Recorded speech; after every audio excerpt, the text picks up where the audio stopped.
Yo, what's up everybody? It's your boy Josh, aka Jizzy Black, and I'm back right now. And what we're going to be doing today is discussing these playoff games for this weekend.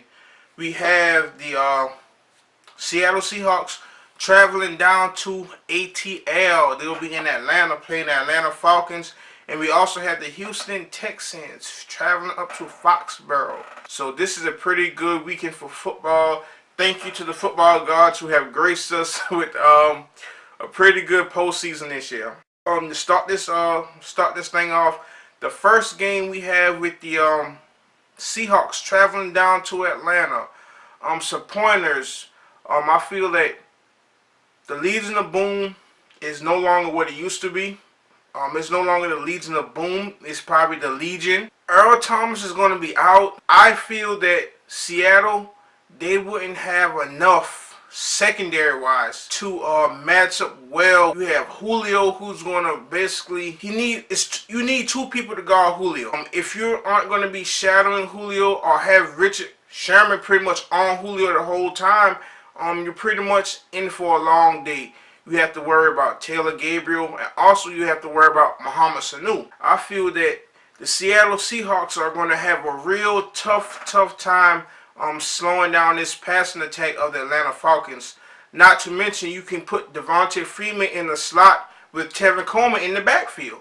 You know, you can have a certain package with Coleman, Freeman, Julio, Sanu, and Taylor Gabriel on the field at one time. This game, which I feel is a toss-up game, but I also feel that since Atlanta is playing at home, Atlanta will have the home field advantage, and that advantage they need to take advantage of. The crowd is going to be in it. Atlanta has a lot of motivation. The Seahawks, they snuck away with the win in Seattle, and I feel that that should be a lot of motivation for the Atlanta Falcons. Just like the Cowboys rematch with the Packers, hey, you get a rematch against a team that snuck away with the win against you early in the year on what's arguably been one of the many questionable calls of the entire football season this year. So I really feel that the Atlanta Falcons would get this win today. Backfield of the Atlanta Falcons, that two-headed monster, Devontae Freeman and Tevin Coleman, they're going to be a handful. Seattle has a running game with Thomas Rawls. I just feel that without Thomas Rawls, or if you minimize what he can do, it's not like Seattle is going to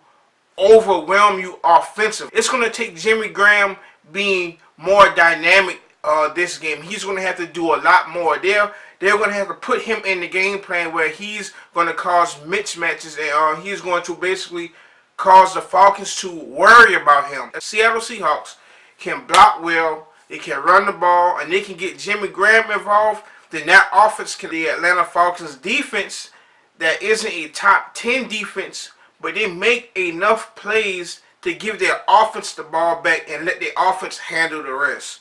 So, like I said, this game could be a toss-up game, but I'm going to give the edge in this Seattle versus Atlanta game to the Atlanta Falcons if they do the right things. Like I said, the Seattle Seahawks, their defense hasn't been the same since Earl Thomas went down. So, that secondary is going to be real vulnerable. So it's going to be up to Pete Carroll and his defense to go above and beyond. But I really feel that with that home crowd, the noise, playing in Atlanta, I feel that the Atlanta Falcons are going to come out with the win, and they're going to be motivated to win, and they have a reason to win. So with this, I'm going to pick the Atlanta Falcons in the victory over the Seattle Seahawks today.